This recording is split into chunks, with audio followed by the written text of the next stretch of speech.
Hello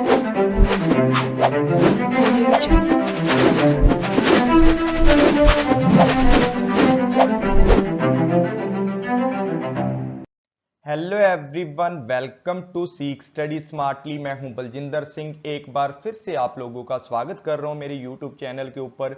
dear friends, बहुत दिन से या 5-4 दिन से कुछ बच्चे डिमांड कर रहे हैं कि सर एचआरएम के एथिक्स के ऊपर वीडियो बना दो, हमारा एग्जाम चल रहा है। तो मैंने उनकी डिमांड के ऊपर एचआरएम के एथिक्स के ऊपर वीडियो बनाया। तो इसको अच्छे से समझ लेते हैं कि होता क्या है, इसके अंदर क्या क्या इसके नेचर्स होते हैं, किस तरीके से ये काम करता है। तो स्टार्ट करते हैं आज की वीडियो को। उससे पहले डियर फ्रेंड्स, मैंने मेरे यूट्यूब चैनल के ऊपर सुपर क्वेश्चंस की सीरीज चला रखी है और आज ही आपको एक 30 एमसीक्यू रिसर्च के ऊपर मिले हैं, डिटेल एक्सप्लेनेशन के ऊपर। जिन भी बच्चों ने नहीं देखी उसको जाकर के देख लें। और मैं अब कॉमर्स का भी बैच स्टार्ट कर रहा हूं, पेपर 1 का ऑलरेडी चल रहा है। कॉमर्स के बैच के लिए अगर किसी को भी ज्वाइन करना है तो आप 8295103595 के ऊपर मुझे मैसेज कर सकते हैं। तो स्टार्ट करते हैं हमारी आज की क्लास को।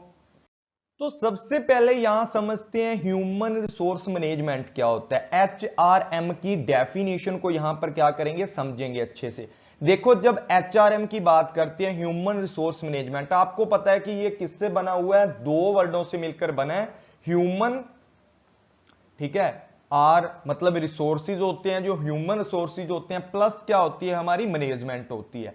ठीक है, जिस तरीके आप कोई भी बिजनेस करते हो, बिजनेस के अंदर आपको पता है बहुत सारे साधनों की, कंपोनेंट्स की जरूरत होती है। कैपिटल हो गया, मशीनें हो गई हैं, ठीक है, फर्नीचर हो गया। उसी तरीके जो ह्यूमन रिसोर्स है ना, ये भी हमारे क्या होता है, हमारी कंपनी के अंदर या जहां पर भी हम कोई ना कोई प्रोजेक्ट चलाते हैं वहां बहुत ही जरूरी होता है। तो इसको पढ़ना बहुत जरूरी होता है आजकल के टाइम में। ह्यूमन रिसोर्स मैनेजमेंट है, उसके अंदर 4 फंक्शन किए जाते हैं। सबसे पहला कौन सा फंक्शन है, acquisition, development, motivation and maintenance of the human resource. ये किसने दिया था, रॉबिन्सन ने दिया था, रॉबिन्स एंड डिसेंजोन ने दिया था। ठीक है, 2 लोगों ने मिलकर दिया था, रॉबिन्स और डिसेंजोन। ठीक है, इन लोगों ने क्या किया था कि ह्यूमन रिसोर्स के 4 तरीके के फंक्शन होते हैं। सबसे पहले उनको एक्वाजिशन करना, मतलब ह्यूमन को उठाना, ह्यूमन को भर्ती करना, रिक्रूटमेंट करना। उसके बाद उनका डेवलपमेंट करना, उसके बाद उनको मोटिवेट करना। मोटिवेट करने का मतलब कि उनको काम के ऊपर लगा करके उनको बताना कि अगर आप काम अच्छे से करोगे तो आपका प्रमोशन कर दिया जाएगा। मतलब 100 तरीके से मोटिवेशन होता है, आपको पता है। उसके बाद उनको मेंटेन करके रखना, अपनी कंपनी के अंदर बनाए रखना, that is called the human resource management. इसको ही क्या बोला जाता है, ह्यूमन रिसोर्स मैनेजमेंट बोला जाता है। उसके बाद एडविन फिलिप्पो, इन्होंने क्या बोला है, human resource management as planning, organizing, directing, controlling of procurement. देखो, सबसे पहली बात है कि हम मैनेजमेंट के अंदर क्या करते हैं, किसी भी चीज के लिए प्लानिंग करते हैं, ऑर्गेनाइज करते हैं, एक संगठन बनाते हैं, उस संगठन को डायरेक्शन दिया जाता है, उनको कंट्रोल किया जाता है। पहले जो चीजें आप लोगों ने, जो आपके स्टैंडर्ड हैं, उनको सेट कर लिया है, उसके बाद क्या करते हैं हम लोग, उनके अकॉर्डिंग उनको चलाना चाहते हैं। अगर नहीं चलता तो कोई कमी आती है तो उनको कंट्रोल किया जाता है। प्रोक्यूरमेंट मतलब आप जब भर्ती करते हो लोगों की, उसके बाद क्या होता है, इसके अंदर डेवलपमेंट किया जाता है, कंपनसेशन दी जाती है, इंटीग्रेशन किया जाता है, मेंटेनेंस की जाती है, separation of the human resource to the end the individual organizational and social objective are achieve. यहां पर एक बहुत ही सुंदर सी डेफिनेशन एडविन के फिलिप्पो के द्वारा दी गई है, जिसके अंदर उन्होंने बताया कि ह्यूमन रिसोर्स मैनेजमेंट के अंदर हम लोग क्या करते हैं, ह्यूमन के लिए प्लानिंग करते हैं, ऑर्गेनाइजेशन करते हैं, डायरेक्शन करते हैं, कंट्रोलिंग करते हैं, प्रोक्यूरमेंट करते हैं, डेवलपमेंट करते हैं, उनको पैसा देते हैं, मतलब काम के बदले कंपनसेशन देते हैं, इंटीग्रेशन करते हैं, उनको अपनी कंपनी में मेंटेन करके रखते हैं, और जब उनको अपनी कंपनी से दूर करते हैं, सेपरेशन करते हैं, अलग करते हैं, उस टाइम भी उनको किस तरीके का मुआवजा दिया जाएगा, कंपनसेशन दी जाएगी, वो सब किया जाता है। इतना सारा काम क्यों किया जाता है, क्योंकि एक ऑर्गेनाइजेशन है, उसके कुछ ऑब्जेक्टिव होते हैं, या सोशल जो ऑब्जेक्टिव होते हैं, समाज के जो उद्देश्य हैं, उनको पूरा किया जाता है, उसके लिए ह्यूमन रिसोर्स मैनेजमेंट को किया जाता है। उसके बाद जो हमारा मेन फोकस रहने वाला है, किसके ऊपर रहने वाला है, एथिक्स क्या है। देखो एथिक्स क्या है, the term ethics is usually apply to the person, एक व्यक्ति के लिए, लोग जो आम दुनिया में हम लोग हैं ना, हमारे लिए एथिक्स का यूज किया जाता है, एथिक टर्म का यूज किया जाता है। एथिक्स आया कहां से है, ये आया है ग्रीक से। ग्रीक का एक वर्ड है एथोस। एथोस का मतलब क्या होता है, मीनिंग होता है करैक्टर, कि आपकी मोरालिटी क्या है, आपका करैक्टर क्या है, जिसका मतलब क्या होता है, ग्रीक वर्ड है एथोस, जिसका मतलब होता है करैक्टर, या आप लोग किसी भी चीज को देखकर किस तरीके से एक्ट करते हो, किस तरीके से बिहेवियर करते हो, उसको ही एथिक्स बोला जाता है। उसके बाद यहां पर एक और डेफिनेशन है मैकलांगन की है। मैकलांगन क्या बोलते हैं, 1988 में इन्होंने बोला है कि जो हमारे एस्पेक्ट होते हैं, ह्यूमन का एक्सपीरियंस होता है किसी चीज को देख करके, वो ultimate rightness and wrongness of the conduct value to priority out to the give the personal social political decision making. इन्होंने बोला है कि किसी भी चीज को देखकर, समाज के अंदर किसी भी चीज को देखकर जब आप लोग निर्णय लेते हो, जिस कंडक्ट को देखकर, जिस सूची को देखकर आप निर्णय लेते हो कि भाई ये चीज गलत है, ये चीज सही है, उसी को एथिक्स बोला जाता है। अब आगे थोड़ा और पढ़ लेते हैं। देखो एथिक्स के अंदर और भी बातें बोली गई हैं। एथिक्स किस चीज से कंसर्न करता है, रूल और प्रिंसिपल्स की बात करते हैं। एथिक्स किसकी बात करता है, रूल्स और प्रिंसिपल की बात करता है, जो किस चीज को डेडिकेट करते हैं या डिसाइड करते हैं कि कौन सी चीज राइट है, कौन सी चीज रॉन्ग है। वही बात रोज ने 2008 में बोली है कि एथिक्स इज अ की ब्रांच ऑफ फिलोसफी। एथिक्स एक ऐसी ब्रांच ऑफ फिलोसफी की है जो कंसर्न करती है, एनालाइज करती है व्हाट इज द राइट और रॉन्ग इन पीपल बिहेवियर और कंडक्ट, कि आप जिस तरीके से जो बिहेवियर करते हो, आपका बिहेवियर किस तरीके से राइट है, किस तरीके से रॉन्ग है। उसके बाद यहां पर एक और है कि हम लोग क्या करते हैं, यहां पर moral, awareness, judgment, character, nature, सारी की सारी चीजें डालते हैं कि हम एक चीज को देखकर किस तरीके से अपना मोरल दिखाते हैं, अपनी अवेयरनेस दिखाते हैं, जजमेंट दिखाते हैं, करैक्टरिस्टिक दिखाते हैं, या अपना बिहेवियर दिखाते हैं। वही सारी बातें यहां पर बोली गई हैं कि कुछ तरीके के मोरालिटी और रूल्स होते हैं जिनको इंटीग्रेट करके या डिसिप्लिन बना के रखा जाता है, उसको ही क्या बोला जाता है, एथिक्स बोला जाता है। अब आगे बात करते हैं, यहां पर बात करते हैं कि एथिक्स क्या होता है। एथिक्स सामाजिक या समाज के वह मूल्य होते हैं, या वह सिद्धांत होते हैं, या वह आदर्श होते हैं जिसको आइडियल्स बोला जाता है, जिसको प्रिंसिपल बोला जाता है, जिसको वैल्यू बोला जाता है। एथिक्स ऐसी सोशल वैल्यू या ऐसे सोशल प्रिंसिपल या ऐसे सोशल आइडियल को बताता है जिसके अंदर हम लोग सीखते हैं कोई चीज क्या गुड है या बैड है, कोई चीज राइट है या रॉन्ग है, कोई चीज फेयर है या अनफेयर है, कोई चीज मोरल है या इमोरल है, कोई चीज प्रॉपर है या कोई चीज इम्प्रॉपर है। इन सारी बातों को जब हम क्लासिफाई करते हैं, एनालाइज करते हैं, उसी को जो हमारे पीछे काम करता है हमारे दिमाग के अंदर किसी भी चीज को बताने के लिए कि सामने वाली चीज रॉन्ग है, राइट है, गुड है, बैड है, फेयर है, अनफेयर है, उसी को क्या बोला जाता है, एथिक्स बोला जाता है। Ethic are the principle norms and standard of conducting governing a individual और एक ग्रुप। ठीक है, क्या होता है कि एथिक्स किसी इंडिविजुअल, किसी ग्रुप के लिए कुछ प्रिंसिपल, नॉर्म्स और स्टैंडर्ड को क्या करता है, कंडक्ट करता है या गवर्न करता है, आपको सिखाता है। उसके बाद देखो नैतिक व्यवहार क्या होता है। नैतिक व्यवहार या नैतिकता से हम ये समझते हैं कि समाज के अनुसार नैतिक रूप से जो चीजें सही होती हैं, समाज के अकॉर्डिंग या कानून की नजर में लीगल एक्शन के तरीके से देखा जाए तो जो चीज सही है, जो रॉन्ग है, जो राइट है, लीगल तरीके से, या जो चीजें क्या होती हैं हमारी सोशल वेलफेयर की ओर होती हैं, वो नैतिकता को दर्शाती हैं। जैसे मान लो कि आप सभी लोगों के हितों की, मतलब जितने भी आपके लोग हैं आस पड़ोस के, उनके फायदे की जब बात करते हो, वही क्या होता है, एथिक्स होता है। फॉर एग्जाम्पल जैसे हम लोग एचआरएम में पढ़ रहे हैं कि एथिक्स क्या होगा आगे जाकर, तो कर्मचारियों को अच्छे से व्यवहार करना, कर्मचारियों से उचित उनको उपचार देना, उनको अच्छा ट्रीटमेंट देना, कर्मचारियों को या जो हमारे इंप्लॉई हैं जो कंपनी में काम कर रहे हैं उनको अच्छे तरीके से ट्रीटमेंट करना ही क्या होता है, एथिक्स होता है। उसके बाद देखो एथिक्स के प्रिंसिपल कैसे कैसे हो सकते हैं। एथिक के अंदर सबसे पहले बात करते हैं किसकी, फेथफुलनेस की, कि एथिक्स ऐसे होने चाहिए जिसके ऊपर विश्वास कर सके। एथिक्स अगर आप कोई कंपनी के अंदर कुछ एथिक्स बना रहे हो, कुछ स्टैंडर्ड बना रहे हो ना, तो वो ऐसे एथिक्स होने चाहिए जिनके ऊपर लोग विश्वास कर सकें। ऐसे ना हो कि एक बंदे के साथ आप अलग ट्रीटमेंट कर रहे हो, दूसरे के साथ अलग कर रहे हो। मतलब ऐसा शेड्यूल बनाओ, ऐसे एथिक्स बनाओ जिसके ऊपर विश्वास किया जा सके, सारी दुनिया के लिए आप वैसे ही एथिक्स को यूज करोगे। इक्वालिटी, आप आपके कंपनी के अंदर 100 क्या कर रहे हैं, इंप्लॉइज काम कर रहे हैं, 100 के साथ इक्वल बिहेव करना क्या होता है, इक्वालिटी होती है, जो कि एथिक का प्रिंसिपल है। केयरिंग, आप उन लोगों की अच्छे से देखभाल करो, उनको मेंटेन करके रखो कंपनी के अंदर, उसी को एथिक्स का केयरिंग प्रिंसिपल बोला जाता है।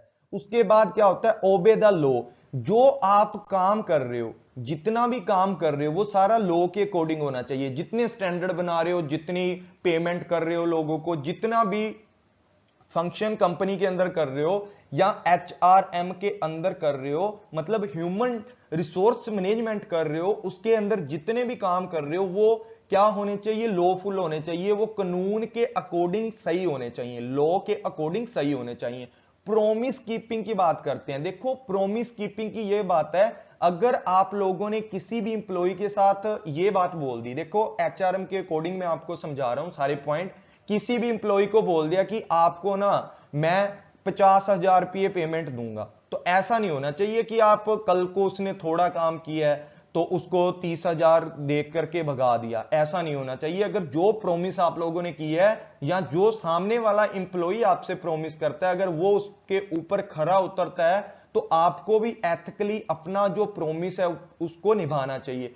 फेयरनेस क्या होती है, फेयरनेस मतलब निष्पक्षता, आप ना किसी के साथ भेदभाव नहीं करोगे, पक्षपात नहीं करोगे कि कोई बंदा कंपनी में आपका है, आपका फ्रेंड है या आपका रिश्तेदार है तो आप उसको ले लोगे अपनी साइड, उसको ज्यादा पेमेंट करोगे, दूसरों को कम करोगे, या उसको मतलब आगे आगे कोई रिवार्ड दे दोगे, रिवॉर्ड्स दोगे, ऐसा नहीं होना चाहिए। ठीक है, सबके साथ ये प्रिंसिपल है ना पीछे वाला जिसके अंदर इक्वालिटी थी, सबके साथ इक्वल जैसा आपने बिहेव करना है। अकाउंटेबिलिटी की बात करते हैं, अगर आपने किसी भी चीज के लिए कोई भी काम, अगर आप मैनेजर हो या इंप्लॉई हो, कुछ भी हो कंपनी के अंदर, इंप्लॉयर हो या इंप्लॉई हो या कोई थर्ड पार्टी है, अगर आपने किसी भी तरीके का कोई भी ऑब्लिगेशन किया है, किसी के साथ किसी भी तरीके का कोई प्रॉमिस किया है, या आपने बोला है कि आपका काम इतने टाइम तक हो जाएगा, या आपने किसी कस्टमर को बोला है कि भाई आपका काम इतने टाइम तक हो जाएगा, तो आपने उस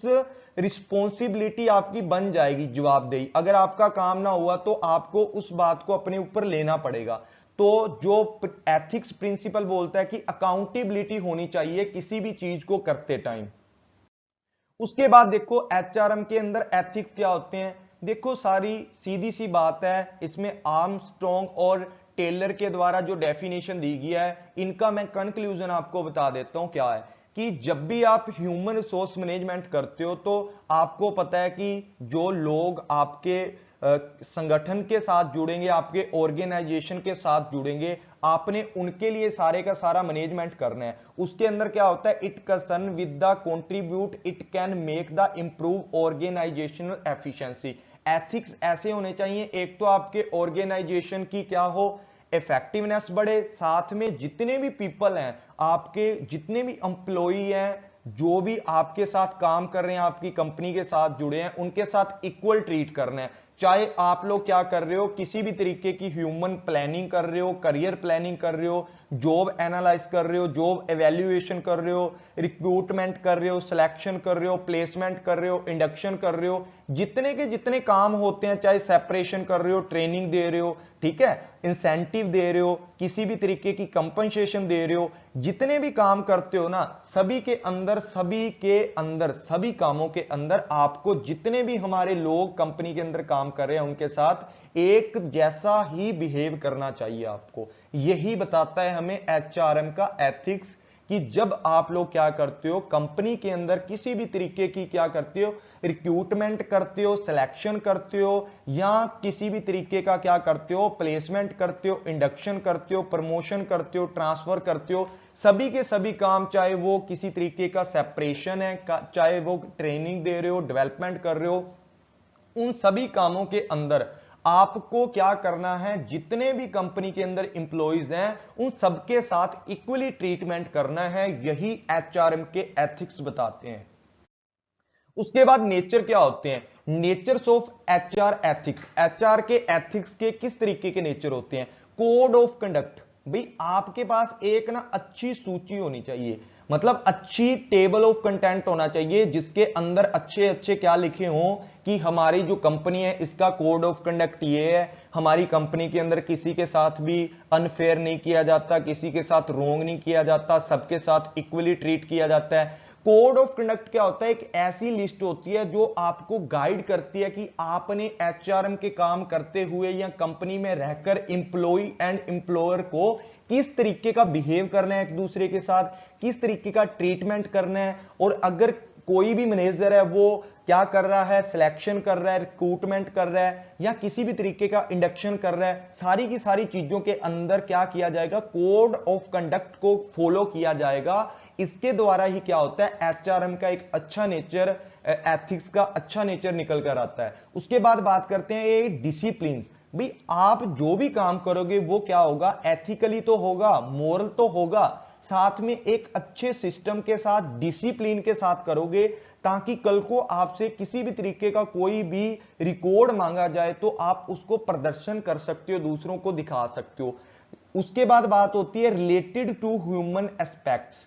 जो एचआरएम के एथिक्स होते हैं, मैंने पहले ही बताया है, एचआरएम के जो एथिक्स होते हैं, एथिक्स वर्ड किसके लिए यूज किया जाता है, ह्यूमन के लिए या पीपल के लिए, कि आप लोग किस तरीके का बिहेवियर करना चाहते हो, किस तरीके से एचआरएम करते टाइम एक मैनेजर है या एक एम्प्लॉयर है जो काम देगा आपको, वो किस तरीके से आपके साथ बिहेवियर करेगा, और एम्प्लॉई है वो किस तरीके से काम करेंगे। उसके लिए क्या होता है, एचआरएम एथिक्स के अंदर क्या किया जाता है, प्रोवाइड करता है एक बेसिक फ्रेमवर्क जिसके अंदर सारे के सारे एथिक्स को डिटेल में लिखा होता है और बताते हैं कि आपको इस एथिक्स के अकॉर्डिंग हमारी ऑर्गेनाइजेशन के अंदर काम करना होगा। उसके बाद बात करते हैं नंबर 5 पर, डिफरेंट होती है फ्रॉम द सोशल रिस्पॉन्सिबिलिटी।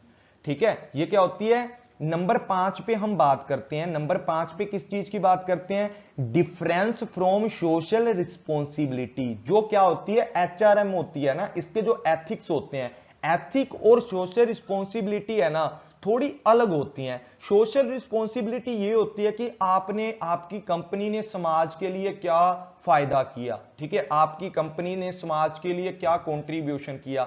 जहां पर आप कंपनी लगाकर बैठे हो, आसपास के एनवायरनमेंट को दूषित कर रहे हो, वहां पर आपने कितने पेड़ पौधे लगाए, आपने आसपास के लोगों को क्या क्या फैसिलिटी दी है अपनी कंपनी लगाने के बदले में, ठीक है, वो तो होती है सोशल रिस्पॉन्सिबिलिटी की आप लोगों के क्या फायदे कर रहे हो। एथिक्स होता है कि आप अपनी कंपनी से या लोगों के साथ किस तरीके से अच्छा व्यवहार करोगे, उसको बोला जाता है एथिक्स। आप अपनी कंपनी के जितने भी लोग हैं क्या उनके साथ इक्वल ट्रीटमेंट कर रहे हो, या जो आपका पब्लिक रिलेशन है उसको बना के रख रहे हो, उन सारी चीजों को क्या बताता है, एचआरएम का एथिक्स बताता है।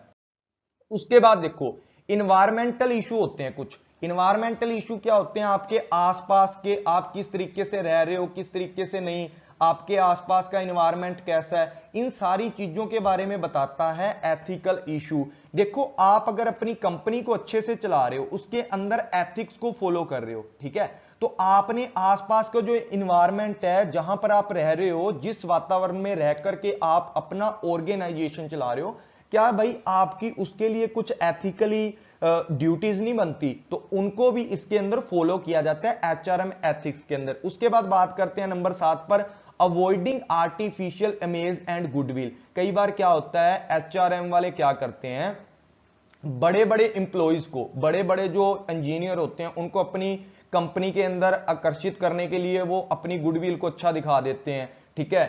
तो आर्टिफिशियल जो गुडविल बना के आप दूसरों को, जो अपनी कंपनी के अंदर जो अकाउंट होते हैं उनको गलत शो कर देते हो, ताकि जो भी आपके शेयर होल्डर है वो ज्यादा पैसा लगा दें अपनी कंपनी के अंदर। मतलब विंडो ड्रेसिंग करके आप अकाउंटों को ज्यादा शो कर देते हो, अपनी फाइनेंशियल पोजीशन को। तो वही बात है कि एथिक ये बात हमें बताता है कि उन चीजों को आप लोगों ने क्या करना है, अवॉइड करना होता है, जो आर्टिफिशियल चीजें होती हैं विंडो ड्रेसिंग के साथ आप लोग करते हो। उसके बाद 8 नंबर पे बात करते हैं मीटिंग अप द क्लेम्स। अगर आपकी कंपनी कोई भी क्लेम्स करती है या कोई इंप्लॉय या इंप्लॉयर आपस में किसी भी तरीके का क्लेम करता है, तो उनका यही एथिक्स बनता है, जैसा आपने वादा किया, जैसा आपने क्लेम किया, उस क्लेम को टाइम सिर पूरा किया जाए, नहीं तो वो बात आपकी अनएथिकली हो जाती है। नंबर 9 पे बात करते हैं greater than the law. Greater than law, देखो आप लोग ना जब एथिक्स की बात करते हो तो उसके अंदर सारे का सारा काम ना लॉफुल आपको करना पड़ता है, ठीक है। आपको ग्रेटर से ज्यादा लॉ जो चीजें बताता है ना, उससे आपको बढ़कर करना होता है एथिक्स के अंदर। यही बात है कि आपको एथिक्स के अंदर सारे रूल रेगुलेशन स्टैंडर्ड वगैरह फॉलो करने पड़ते हैं। 10 नंबर पे बात करते हैं ensure legality of HRM activity. भाई आप जितनी भी लीगल एक्टिविटी करते हो, मतलब आप जितने भी एचआरएम की एक्टिविटी करते हो, उनका जो फंक्शन है, जो भी काम है, वो लीगल रूप से होना चाहिए। मतलब लीगल कानूनी रूप से सही होना चाहिए। कानूनी रूप से क्या होना चाहिए, एकदम ठीक होना चाहिए, तभी माना जाएगा कि एचआरएम के अंदर आप एथिक्स फॉलो कर रहे हो। उसके बाद देखो यहां पर 2 डेफिनेशन है एचआरएम एथिक्स की। सबसे पहली क्या है कि आप अफर्मेटिव मोरल ऑब्लिगेशन है कि एक जो एम्प्लॉयर है, कंपनी का मालिक है, या जो लोगों को काम दे रहा है, उसकी रिस्पॉन्सिबिलिटी होती है एम्प्लॉइज के लिए उनको अच्छे से मेंटेन करके रखना, मेंटेन इक्वालिटी और इक्वल जस्टिस। मतलब आप क्या करते हो, यहां पर सभी जो एम्प्लॉइज होते हैं, जितने भी मजदूर होते हैं आपकी कंपनी में काम करते हैं, एक एम्प्लॉयर के द्वारा उनके साथ इक्वल मेंटेनेंस बना के रखनी है, उनके साथ अच्छा कोऑर्डिनेशन बना के रखना, सबसे इक्वल व्यवहार करना है। यहां पर क्या होता है कि विदाउट किसी पर्पस के, विदाउट किसी कंसेंट के हम लोग ना एंड ऑफ द डे क्या करते हैं कि जितने भी हमारी इंप्लॉइज होते हैं, जितने भी लोग होते हैं ना, उनसे बिना किसी फायदा देखे हुए उनके साथ जब अच्छा व्यवहार करते हैं, उसी को एथिक्स बोला जाता है एचआरएम के। देखो यहां पर बात करते हैं मोस्ट अनएथिकल प्रैक्टिस कि आपकी कंपनी में अनएथिकल कैसे होता है। देखो हायरिंग, जिसको रिक्रूटमेंट बोला जाता है, ट्रेनिंग और प्रमोशन बोला जाता है, उसके अंदर आप फेवरिज्म दिखाते हो, फेवरेटिज्म दिखाते हो कि मतलब आपके जो फेवरेट लोग हैं, आपके दोस्त हैं, आप उनको हायर करते हो, उनको ट्रेनिंग देते हो, उनका प्रमोशन करते हो। ये सबसे अनएथिकल चीज होती है कंपनियों में आजकल। उसके बाद क्या होता है कि डिफरेंट इन पे। आपका कोई फ्रेंड है, ड्यू टू फ्रेंडशिप, जिसके साथ आपकी फ्रेंडशिप है, आप क्या करोगे, उसको ज्यादा पे करोगे, उसको प्रमोशन करोगे, उसको डिसिप्लिन के अंदर मतलब एक तरीके के साथ उसको क्या करोगे, मतलब ज्यादा सैलरी दोगे, उसका प्रमोशन करोगे, उसको ट्रेनिंग प्रोवाइड कराओगे, उसको आगे मतलब डेवलपमेंट करोगे। तो ये सारी चीजें होती हैं। उसके बाद डिस्क्रिमिनेशन होता है कि ऑन द प्रमोशन, होना किसी और बंदे का प्रमोशन था, जो बंदा प्रमोशन के लायक था उसका प्रमोशन तो किया नहीं, उठा के अपनी घरवाली का या अपने फ्रेंड का या कोई थर्ड पर्सन जो आपका रिलेटिव है, उठा करके उसको क्या कर दिया है, प्रमोट कर दिया है। और दूसरे बंदा जिसका प्रमोशन होना था वो बेचारा मुंह बना करके बैठ जाता है। उसके बाद बात करते हैं इनकंसिस्टेंटली होता है कि जो आपका क्या होता है, अनुशासन होता है, वो उसको अच्छे से फॉलो नहीं करते हो आप अपने ऑर्गेनाइजेशन के अंदर, चाहे वो मैनेजर है चाहे एम्प्लॉय है, उसको अच्छे से फॉलो नहीं करता। जो भी अनुशासन होता है वो भी अनएथिकल होता है। ना ही क्या होता है कॉन्फिडेंशियलिटी, मतलब आपके कुछ क्या होते हैं, आपकी कुछ प्राइवेसी होते हैं जिनको सामने वाला बंदा लीक करने की कोशिश करता है। आपकी ईमेल वगैरह हैक कर लेते हैं, या आपके कोई फ्रेंड के साथ आप कॉल वगैरह कर रहे हो, वीडियो कॉल कर रहे हो, उन चीजों को कैप्चर कर लेते हैं कैमरे के अंदर, बाद में आपको ब्लैकमेल किया जाता है।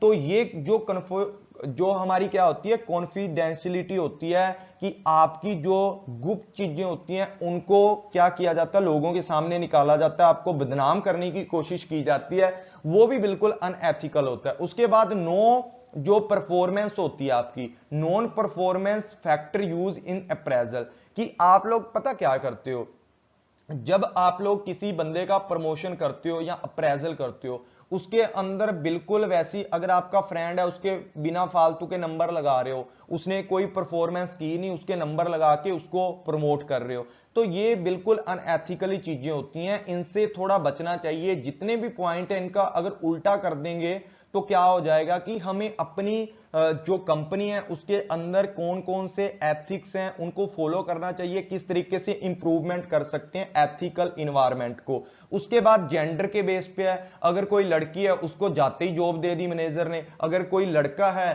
तो उसको बोल देता है भाई तेरा तो नंबर कट गया, आपका इंटरव्यू अच्छा नहीं है। तो जब बात करते हैं जेंडर के डिस्क्रिमिनेशन के ऊपर, अगर आपका कोई फ्रेंड है, आपने उसको दे दिया, किसी और को नहीं दिया जॉब, ठीक है, तो जो बंदा जॉब का हकदार था, आपको पता है एचआरएम के अंदर क्या होता है, सही बंदे को सही सिलेक्ट करके सही जगह पर पहुंचाया जाता है। लेकिन जो अनएथिकली चीजें होने लग जाती है ना, उसकी वजह से क्या हो जाता है, हमारी कंपनी के अंदर अनएथिकल चीजों को यूज करके क्या हो जाता है, हमारी कंपनी को मतलब नीचे गिराने की कोशिश की जाती है। अनएथिकल चीजों से हमारी कंपनी की जो गुडविल है वो भी क्या हो जाती है, खराब हो जाती है। उसके बाद बात करते हैं आगे। देखो इंप्लॉयर होता है ना, जो इंप्लॉयर, उसकी कौन कौन सी अनएथिकल या जो फेयर प्रैक्टिस होती हैं जो देखने को मिलती है हमारी कंपनी के अंदर। जब वो बंदा सामने क्या कर देता है, कास्टिज्म कर देता है, जहां किसी भी तरीके का रियलिज्म कर देता है, ईगो प्रॉब्लम आ जाती है। कई बंदे होते हैं ना, भाई तेरे को तो मैंने जॉब देनी नहीं, चाहे तू 10 बार मेरी कंपनी के अंदर आ जा, तू जब मैं हूं ना यहां तक, मतलब जब तक मैं यहां का मैनेजर हूं ना, तेरे को बिल्कुल जॉब नहीं मिलने वाली। ऐसी बातें हो जाती हैं, या कास्टिज्म के तरीके से या लीडरशिप के बारे में कोई ना कोई फूट डाल देते हैं हमारी कंपनी के अंदर। तो तब हमारे जो क्या होते हैं, जो एम्प्लॉयर होते हैं या जो हमारे मैनेजर होते हैं, वो इन चीजों के शिकार होकर के अनएथिकली वर्क करते हैं। उसके बाद not caring for the just demand on the trade union. यहां पर क्या होता है, कई बार क्या होता है कि हम किसी के साथ not behaving respectfully with the union leader, कि जो हमारा यूनियन लीडर है वो तो बोल रहा है कि आप इसको जॉब दो, ठीक है, ये बंदा जॉब के लायक है, आपने दूसरे को जॉब क्यों दिया, या आपने इसकी सैलरी क्यों नहीं दी। कई बार जो एम्प्लॉयर होता है उसको बोल देता है कि जा भाई मैं नहीं देता, तू करना है जो कर ले, तेरे से जितना जोर लगाया जाता है लगा ले, तू कोर्ट में आ जाइयो, तेरे को देख लेंगे, क्योंकि इसके पास पैसा बोल रहा है, जो बिजनेसमैन है या मैनेजर है, एम्प्लॉयर है। तो इस तरीके से भी क्या कर लेते हैं, कई बार कर लेते हैं अनफेयर प्रैक्टिस या अनफेयर जो चीजें होती हैं हमारे ग्रुप के अंदर या ऑर्गेनाइजेशन के अंदर होने लग जाती हैं। उसके बाद trying to create rift between different union more. यहां पर क्या होता है कि कई बार यूनियन और आपकी कंपनी के बीच में कई प्रकार के दरारें पैदा हो जाती हैं, या कई प्रकार के कंफ्लिक्ट पैदा हो जाते हैं। आप कुछ और करना चाहते हो, यूनियन लेबर वाले कुछ और करना चाहते हैं। जैसे आपका किसी भी कंपनी के साथ, या कोई भी कंपनी थी, उसका जो एक क्या था, मतलब एम्प्लॉयर था, मजदूरी करता था, ए कंपनी के अंदर कोई बंदा मजदूरी कर रहा था, ये ए कंपनी वाले अब इनका एम्प्लॉयर है, इसको इसकी क्या नहीं दे रहा, पेमेंट नहीं कर रहा, ठीक है, पेमेंट नहीं कर रहा, तो इसने क्या किया, जो यूनियन थी, ठीक है, ट्रेड यूनियन थी या जो भी मजदूर यूनियन थी, उसके पास गया और उसने बोला कि यार मेरी तो पेमेंट नहीं दे रहे हैं। अब पेमेंट नहीं दे रहे हैं तो यूनियन वाले बोल रहे हैं कि भाई इसकी पेमेंट दे, इसने काम किया, और ये बोल रहा है मैं नहीं दूंगा, ठीक है, इनके बीच में कंफ्लिक्ट हो जाता है, और बाद में जो भी मुद्दा खड़ा होता है देख लेते हैं, बाद का इनका कोई कोर्ट का चक्कर पड़ जाता है, कहीं लड़ाइयां हो जाती हैं, मतलब इस तरीके के काम होने लग जाते हैं। उसके बाद बात करते हैं, उसके बाद किस तरीके की बात करते हैं, बायस्ड हो जाती है, एटीट्यूड है जो हमारा बायसनेस वाला हो जाता है कई बार, ठीक है, हमारा जो दिमाग है, जो एम्प्लॉयर लोग हैं उनका दिमाग क्या हो जाता है, जब सिलेक्शन करते हैं तो अपने बंदों की करेंगे, ट्रांसफर करेंगे तो किसी और की कर दी, अपने बंदे को कंपनी में ले आए, प्रमोशन करेंगे तो अपनी घरवाली का कर देंगे या किसी अपने फ्रेंड का कर देंगे, उनको ट्रेनिंग देंगे, उनको डेवलपमेंट करेंगे। तो इस तरीके के जो अनफेयर काम है ना, वो कंपनी के अंदर होने लग जाते हैं। उसके बाद क्या होता है कि कई बार आप लोग क्या कर देते हो, अलग अलग लोग होते हैं हमारी कंपनी के अंदर, उनको अलग अलग तरीके की फैसिलिटी, अलग अलग तरीके से ट्रीटमेंट किया जाता है सेम लेवल के लोगों को। जैसे कोई एक बंदा था, उसके साथ किसी की नहीं बन रही थी, बेचारा शरीफ था उसकी बेइज्जती वगैरह कर देते हैं ये बंदे की सारी कंपनी का मैनेजर भी मिलकर और इसके जो और चमचे हैं वो भी मिलकर। मतलब ये बंदा फिर भी कंपनी को चला रहा है, बहुत अच्छा था, एम्प्लॉयर था, लेकिन सब लोग इसके ऊपर ना किसी वजह से मतलब अपनी ईगो दिखा रहे हैं, इस बंदे को नीचा दिखा रहे हैं, ठीक है।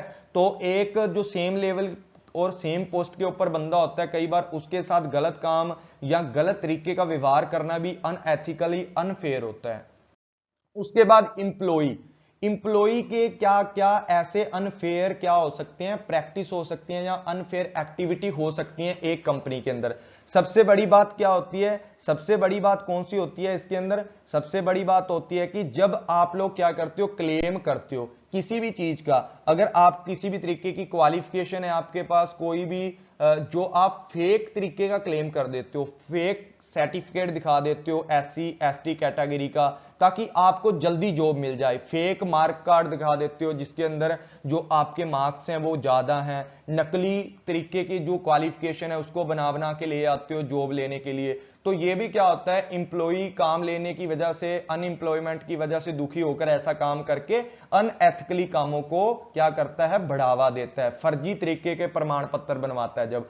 उसके बाद क्या बात करते हैं इसके लिए, कई बार क्या होता है, हेड ऑफ पर्सोनल प्रोजेक्टिंग और short list candidate belonging to the common region. जब क्या होता है कि आप लोग क्या करते हो, किसी भी क्षेत्र के धर्म संबंधित या किसी भी तरीके से कोई भी काम करवाने आपसे आया, आप भी कंपनी के एम्प्लॉई, आपसे कोई बंदा काम करवाने आया, उसको टोंट कर दिया, उसके रीजन के ऊपर बोल दिए, ठीक है। ऐसी चीजें आपको क्या नहीं करनी चाहिए, बिल्कुल नहीं करनी चाहिए। उसके बाद बात करते हैं कि जब आप लोग चीटिंग करते हो, किस चीज के लिए, ट्रांसफर के लिए, आप लोग किस चीज के लिए चीटिंग करते हो कि आपका प्रमोशन हो जाए, आप पैसे खिला देते हो, ठीक है। आप प्रमोशन करने के लिए क्या कर देते हो, सामने वाला जो मैनेजर होता है उसको पैसे खिलवा देते हो, रिश्वत दे देते हो और बिना वजह से आप क्या कर लेते हो, पैसे खिला करके ऊंचे स्थान पर या एक टॉप लेवल की जॉब पा लेते हो, ठीक है। आप उस जॉब के हकदार नहीं हो पर आपने रिश्वत देकर के वो जॉब ली है। उसके बाद बात करते हैं यहां पर टेकिंग डिसीजन वेरी स्लो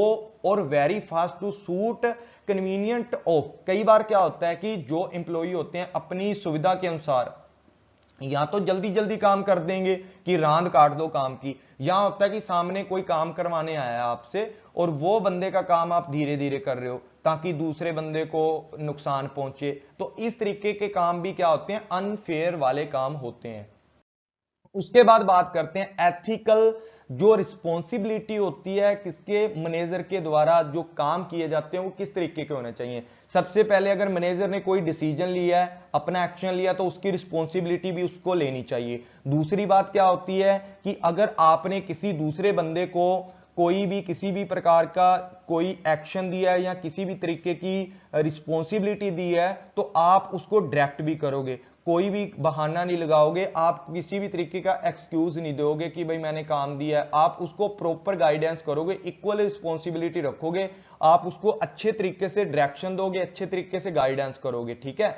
आपका मेन काम क्या होता है कि अगर आपने किसी भी तरीके का काम किया है, अगर किसी को कोई काम सौंपा है, किसी भी तरीके का अगर काम करवाना चाहते हो किसी से, तो उसको प्रॉपर गाइडेंस आपको देनी चाहिए। No blaming other. अगर आपकी खुद की गलती है ना तो भाई आप क्यों अपने जो आपके नीचे वर्कर काम कर रहे हैं उनके ऊपर क्यों गुस्सा निकाल रहे हो। लड़के तो आप अपनी बीवी से आए हो और गुस्सा निकाल रहे हो आप इंप्लॉइज पे, तो ऐसा काम मैनेजर जी आपको नहीं करना होता। उसके बाद काम अगला क्या है हमारा, unethical action take by the subordinate at the.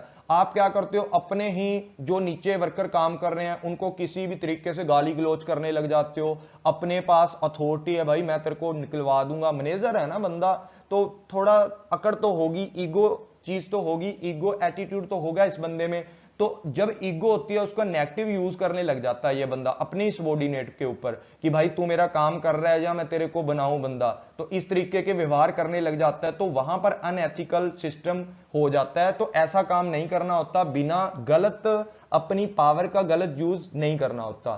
तो यहां पर क्या करना होता है, जो काम आपने करना है उसको स्वयं अपनी ऊपर ही ब्लेम लेना है, अपनी रिस्पॉन्सिबिलिटी उसको समझना है और अपने किसी भी तरीके से अनएथिकल तरीके से सबॉर्डिनेट से अब्यूज्ड नहीं करना, आपको अपनी पावर का गलत यूज आपको नहीं करना। उसके बाद यहां पर पार्ट नंबर 5 रूल नंबर है कि responsibility of action a part of group, कि आप ग्रुप के ऊपर काम कर रहे हो उस तरीके से जैसे उसके कार्य हैं उनके ऊपर एक्शन लो। जो अनएथिकल बिहेवियर करता है ना, आप उसके ऊपर एक्शन लो। ठीक है, जो एक बंदा है, मान लो एक कंपनी के अंदर ए बी सी 3 लोग काम कर रहे हैं, सी बंदा बहुत चोड़ कर रहा है, ए और बी के साथ गलत कर रहा है, तो जो मैनेजर है आप सी के ऊपर एक्शन लो, कंपनी से निकाल दो ऐसे बंदों को। तो इस तरीके से जो एथिकल रिस्पॉन्सिबिलिटी है मैनेजर को निभानी चाहिए। उसके बाद बात करते हैं प्रिंसिपल कौन कौन से होने चाहिए हमारे मैनेजर के लिए। देखो, प्रोफेशनल रिस्पॉन्सिबिलिटी होनी चाहिए कि आप ट्रस्ट बिल्ड करके रखो अपने लोगों के साथ, क्रेडिबिलिटी रखो, आप अच्छे से रिस्पॉन्स करो हर बंदे को। पर्सनल डिसीजन लेने के लिए आप सबको क्या दो, थोड़ी थोड़ी रिस्पॉन्सिबिलिटी दो। ठीक है, अगर आपकी गलती है तो आप उस गलती को स्वीकार करो। ये सारी बातें एक प्रोफेशनल रिस्पॉन्सिबिलिटी के अंदर आती हैं। उसके बाद प्रोफेशनल डेवलपमेंट क्या होता है कि अगर आप ज्ञान का विस्तार करना चाहते हो, expand of the knowledge and must make effort, तो आपने क्या करना है, सबसे पहले अपनी कंपनी के जितने लोग हैं उनको भी मौका देना है। ऐसा नहीं है कि आप अपने ही परिवार वालों को मौका देते रहो या आपका कोई साथी संबंधी है उसको ही मौका दो, ऐसा नहीं करना। डेवलपमेंट करने के लिए सबको मौका देना चाहिए। उसके बाद एथिकल लीडरशिप है, आप एक अच्छे स्टैंडर्ड को फिक्स करके रखो, अच्छे तरीके से आप क्या करो, एक स्टैंडर्ड को फिक्स करके रखो और उसी तरीके से लीडरशिप को करो। सबके लिए इक्वालिटी रखो अपने दिल के अंदर, फेयरनेस रखो ताकि आपके ऊपर किसी भी तरीके का कोई धब्बा ना लगे। अगर आप मैनेजर हो, एक अच्छे तरीके से काम करोगे, एक जस्टिस वाला काम करोगे, न्याय वाला काम करोगे, निष्पक्ष काम करोगे, तो आपकी लोग जय जयकार करेंगे। मेंटेन ए high level trust, share holder के साथ जो आपकी कंपनी में पैसा लगाते हैं, आपकी कंपनी के राजा होते हैं ना, उनके साथ भी आप किसी भी प्रकार का धोखा ना करो, उसके साथ उच्च विश्वास सत्र को बना के रखो। उसके बाद देखो इशू कैसे कैसे हो सकते हैं हमारी कंपनी के अंदर।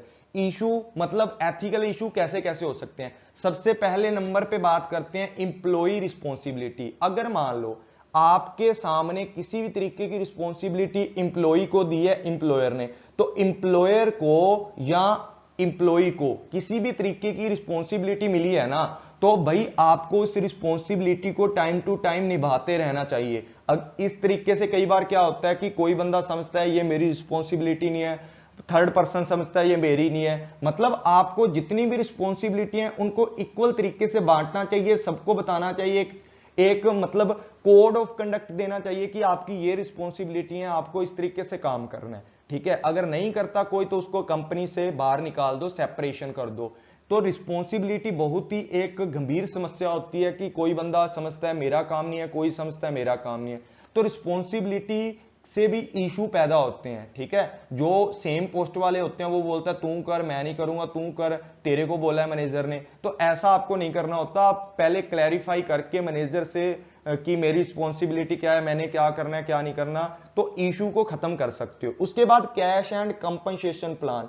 देखो ये सबसे बड़ा इशू होता है आजकल के टाइम में कि जब आप क्या करते हो, आपका सामने कोई आपका फ्रेंड है, ठीक है, आपने उसको तो पेमेंट ज्यादा कर दी, उसको कंपनसेशन ज्यादा दिलवा रहे हो, जो दूसरे लोग हैं उनको कम दिलवा रहे हो, उनके खाते से कट कट के जो पेमेंट है दूसरों को दिलवा रहे हो। तो ऐसा बिल्कुल नहीं करना होता। इसी वजह से जो एथिकल इशू होते हैं एचआरएम के अंदर आते हैं और लोग काम छोड़ के, हमारी अच्छे जो वर्कर होते हैं हमारी कंपनी से काम छोड़कर चले जाते हैं। तो सबके साथ इक्वल कंपनसेशन, हर लेवल के बंदे को इक्वल कंपनसेशन दो, जो जैसा काम करता है उसके अकॉर्डिंग अच्छे से उसको कैश दो, अच्छे से उसका कंपनसेशन प्लान लगाओ। उसके बाद बात करते हैं परफॉर्मेंस अप्रेजल की।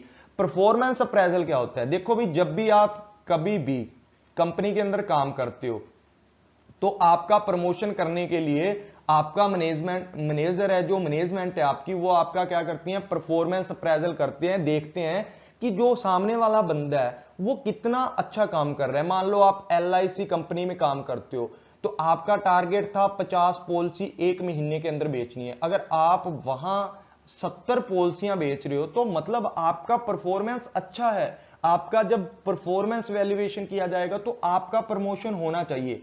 पर कई बार क्या होता है कि परफॉर्मेंस अप्रेजल के अंदर वो अपने लोगों को जिसने 30 पॉलिसियां बेची होती हैं उसका प्रमोशन कर देते हैं। यहां से भी एथिकल इशू निकल करके आते हैं हमारे सामने कि जिस बंदे को तो जॉब मिलनी चाहिए थी, जिस बंदे ने 70 पॉलिसी बेची हैं उसको तो दी नहीं, 30 वाले को जॉब दे दी। तो ऐसी चीजें क्या होती हैं, एथिकल इशू बनती हैं हमारी एचआरएम के अंदर। इसको सुधारने के लिए सबसे इक्वल ट्रीट करें, सबको इक्वल जैसा देखें और उनका जिनका हक बनता है प्रमोशन का उनको प्रमोशन करें। उसके बाद प्राइवेसी इशू होते हैं। मैंने पहले ही बता दिया कि कॉन्फिडेंशियलिटी होती है कि आपकी जो गुप्त चीजें होती हैं, ठीक है, उन चीजों को लीक कर दिया जाता है। आपके लैपटॉप से आपकी मेल चैटिंग वगैरह पकड़ ली जाती है, लीक करके उनको दूसरों के सामने रख दिया जाता है। आपको मतलब बदनाम करने की कोशिश की जाती है, आपके लिए गलत प्रूफ क्रिएट किए जाते हैं। या आप अगर किसी टाइम जॉब के ऊपर क्या होता है कि कॉल अटेंड करना वगैरह मना होता है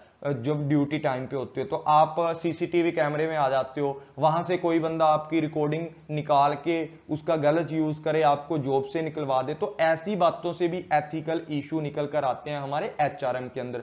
उसके बाद बात करते हैं कि रेस एंड जो डिसेबिलिटी होती है। देखो भाई, सबसे बड़ी बात यहां पर है कि आप क्या करते हो, कई बार कोई भी बंदा है वो डिसेबल है पर वो जॉब के योग्य है, उसकी जो क्वालिफिकेशन है वो भी बहुत अच्छी है, उसकी नॉलेज भी बहुत अच्छी है, पर आप उसको जॉब नहीं दे रहे हो। ठीक है, आप उसको जॉब नहीं दे रहे हो, दूसरे बंदे को जॉब दे रहे हो कि वो सामने वाला बंदा क्या है, सामने वाला बंदा क्या है, डिसेबल है, उसकी थोड़ी डिसेबिलिटी है, उसका दिमाग काम करता है, हाथ पैर काम करते हैं, मतलब पैरों से चल नहीं सकता। तो मतलब वहां पर भी आप क्या करते हो, एक एथिक इशू क्रिएट कर लेते हो। उसके बाद सेफ्टी एंड हेल्थ की बात करते हो कि अगर आप अच्छे से अपने एम्प्लॉई का ध्यान नहीं रखते हो, उनकी सेफ्टी के लिए उनका बीमा नहीं करवाते हो, हेल्थ केयर के लिए उनको अच्छा पानी पीने को नहीं है, वॉशरूम जाने को नहीं है, ऐसी चीजें भी क्या होती हैं, एथिकली इशू पैदा करती हैं एचआरएम के अंदर। आप अगर एम्प्लॉई को रख रहे हो, अपनी कंपनी में काम करवा रहे हो, उनको अपनी ऑर्गेनाइजेशन का हिस्सा बना रहे हो, तो भाई उनको थोड़ा तो अच्छा परफॉर्मेंस कर रहे हैं इतने सब लोग, तो थोड़ा तो उनको सेफ्टी दो ना, थोड़ा बीमा बीमा कराओ उनका, थोड़ा पानी अच्छा पिलाओ उनको सारा दिन, आजकल तो बीमारियों का टाइम है ना। तो एथिकल के अंदर क्या होता है कि जो हम लोग उनको अच्छी सेफ्टी देंगे, अच्छी हेल्थ प्रोवाइड करेंगे। एम्प्लॉयमेंट इशू क्या होता है, सबसे गंदी और जो एथिकल इशू होती है ना, यही होती है आजकल के टाइम में कि आप लोग क्या करते हो, 5-10 लाख रुपया क्या कर देते हो, सरका देते हो सामने वाले के। अगर आप आजकल आपको पता है कि एम्प्लॉयमेंट है, जो अनएम्प्लॉयमेंट का बहुत बड़ा इशू है, मोदी जी तो जॉब दे नहीं रहे हैं, ठीक है, तो क्या होता है कि आप लोग 10-20 लाख रुपये भर के, जहां पर किसी दूसरे बंदे का कैपेबल बंदा था जिसने सारे टेस्ट क्लियर किए हैं, क्वालिफिकेशन क्लियर किए हैं, वहां पर आप 20 लाख देकर के आप खुद जॉब पर लग जाते हो। तो क्या होता है, सामने वाला बंदा बोलता है यार मेरी तो सिलेक्शन हो गई थी, सब कुछ हो गया था, अब मेरे को जॉब से क्यों निकाल रहे हो। तो उसके पास लास्ट ऑप्शन बचता है, या तो बेचारा सुसाइड कर लेता है या मजदूरी करना स्टार्ट कर देता है। तो ऐसी चीजें होती हैं ना, वो सारी की सारी अनएथिकल होती हैं, वो आपका एथिकल इशू पैदा करती हैं एचआरएम के अंदर। उसके बाद रीस्ट्रक्चरिंग एंड ले ऑफ्स होता है। इसके अंदर क्या होता है कि आप जितना भी काम करते हो ना, उनको पहले अच्छे से देखना चाहिए। अगर किसी के ऊपर वैसे ही ब्लेम करते गए, ठीक है, अगर काम आपसे गलत हुआ है, आपने अच्छे से स्ट्रक्चर नहीं किया, तो उसको पहले रीस्ट्रक्चर करो, ठीक है। उसके हिसाब से भी कई बार क्या होता है, आप दूसरों को ब्लेम करते रहते हो, तो अनएथिकल हो जाता है वो काम, एथिकली इशू बन के एचआरएम के सामने आ जाता है। तो इतना ही था आज के लिए। Thank you all friends, I hope कि आपको ये वीडियो अच्छी लगी होगी। अगर आपको अच्छी लगी है तो भाई कमेंट शेयर जरूर कर देना। तो मैं आगे भी इसी तरीके के आपके लिए कॉमर्स और मैनेजमेंट की एचआरएम की वीडियो बनाता रहूंगा, लेबर वेलफेयर के ऊपर भी मैं स्टार्ट करूंगा।